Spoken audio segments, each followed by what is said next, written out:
السلام عليكم، مرحبا بكم في هذا الفيديو اللي غادي نهضروا فيه على واحد من ابرز وجوه الراب المغربي، طه فحصي، المعروف باسم إلي جراندي طوطو. غادي نستعرضوا حياته، المسيره ديالو، الانجازات اللي حققها، بالاضافه لاخر المستجدات في حياته الفنيه حتى العام 2025. كيفاش قدر الشاب من كازا يوصل للعالميه في مجال الراب؟ اليوم غادي نكتشفوا القصه ديال إلي جراندي طوطو، الفنان اللي قدر يبدل مفهوم الراب المغربي ويوصل للعالم.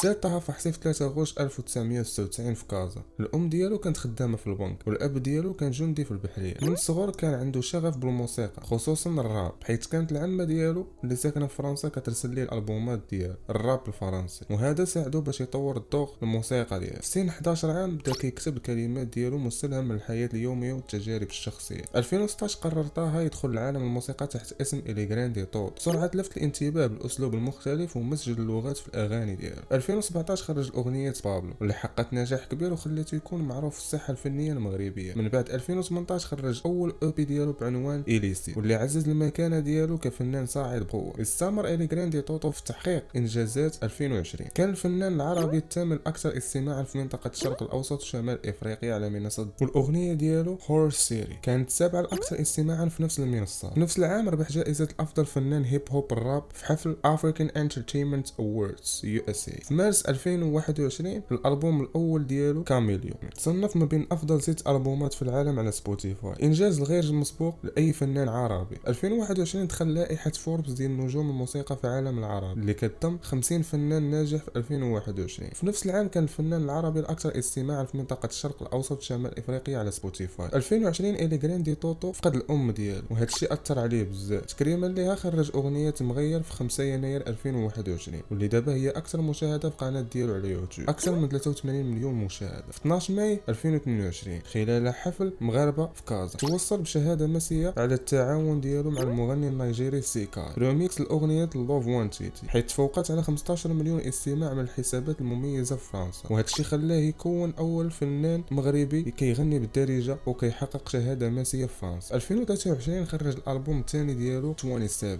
واللي وصل للمرتبه الثالثه قائمه توب البوم ديبيت جلوبال على سبوتيفاي، انجاز كبير للفنان المغربي. 2024 شارك إلي جراندي طوطو كعضو في لجنه تحكيم في مسابقه الراب الوطنيه جام شو، جانبا الى جنب مع الفنان تيسيدرو، حيث ساهموا في اكتشاف المواهب الجديده في الساحه الفنيه. 2025 كيستعد إلي جراندي طوطو لجوله فنيه كبيره مع حفلات في عده مدن المغربيه بحال طنجه في 19 ابريل اريناها، واكادير في 3 ماي في تياتر دو فيردور. بالاضافه عنده حفلات مبرمجه بالخارج بحال مونتريال كندا في 17 ماي، كورسيليس ليمونتس فرنسا في 5 شتنبر. هاد الحفلات كتاكد الشعبيه الكبيره اللي كيتمتع بها إلي جراندي طوطو في المغرب وخارجه. إلي جراندي طوطو ماشي غير فنان، وهي ظاهره ثقافيه باسلوبه الفريد والمزج بين اللغات في اغاني قدر يوصل الموسيقى المغربيه للعالميه. كيستعمل الدارجه المغربيه الفرنسيه والاسبانيه والانجليزيه في اغاني، وهذا الشيء خلاه يوصل للجمهور المتنوع. التاثير ديالو كيبان في جيل جديد ديال الفنانين اللي كيشوفوا فيه قدوه وكيحاولوا يتبعوا الخطوات ديالو في العالم الموسيقى. القصه ديال إلي جراندي طوطو كتبين لنا كيفاش الشغف والاصرار كيقدروا يحققوا المستحيل، من ازقه كازا للمسرح العالميه. إلي جراندي طوطو وكيوصل الالهام للملايين بموسيقته وقصته. اذا عجبك الفيديو ما تنساش دير لايك وتخلي لنا الراي ديالك في التعاليق وتبارطاجيه مع صاحبك باش يعرف اكثر على الفنان المغربي العالمي.